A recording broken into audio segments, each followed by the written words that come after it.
এখানে সবাই Argentina supporter. Rakib ভাই তুমি কি সাপোর্টার? কালকে আর্জেন্টিনা। কালকে অফিস তুই কি তুই কি পলাশ? 5 বারের বিশ্ব চ্যাম্পিয়ন। রাকিব কিছু কর আছে যে ব্রাজিলের সাপোর্টার যে আমাদের সবাই এখানে আর্জেন্টিনা আছি, ওর কিছু বলার আছে? হ্যাঁ, তোমার আর্জেন্টিনার কোচের নাম কি তুমি বলো তো শুনি আমি একটু। বলো। আমার বলার দরকারও নাই, কোনো কিছু দরকার নাই। তখন তোমার সমস্যাটা কি? আমরা এই জন্য কয়জন আছি? তুমি জানলে চিনকো না। হ্যাঁ তোকে সব প্লেয়ারের নাম কর। এ ভাই আমার আমি ব্রাজিল। Seven up. আমি নেব। হ্যালো গাইস, টাকা ঢুকছে?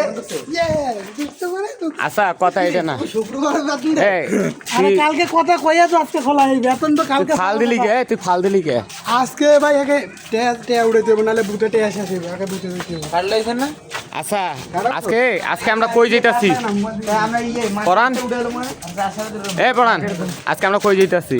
আজকে আমরা যাইতেছি বন্দর। হ্যাঁ বন্দর থেকে আমরা যাব নবীগঞ্জ। আচ্ছা তাহলে এই যে ওই যে স্যালারিটা পাইলে এখন কি ওর টাকা দিয়ে ঘুরে হইবে? যে কোনো একজন দেখ, হ্যাঁ যে কোনো একজন দেখ, সব সময় তো আমরা রে, দেই। পলাশ। এবার না হয় আমাদের দাদা ঠিক দেবে। আছে 13,000 টাকা পাইছি, আমার ঋণ আছে 15,000 টাকা। এটা কোনো কথা? এটা কি বিশ্বাস করার মতো? রাকিব ভাই এটা কি বিশ্বাস করার মতো কথা? সে কত টাকা ঋণ আছে আমি জানি না। গাছের আমের যে ঘেরান হবে কোনোভাবে পাতা দেখে আমের ঘেরান বলা আমিও যায়। 300 টাকা পাবো।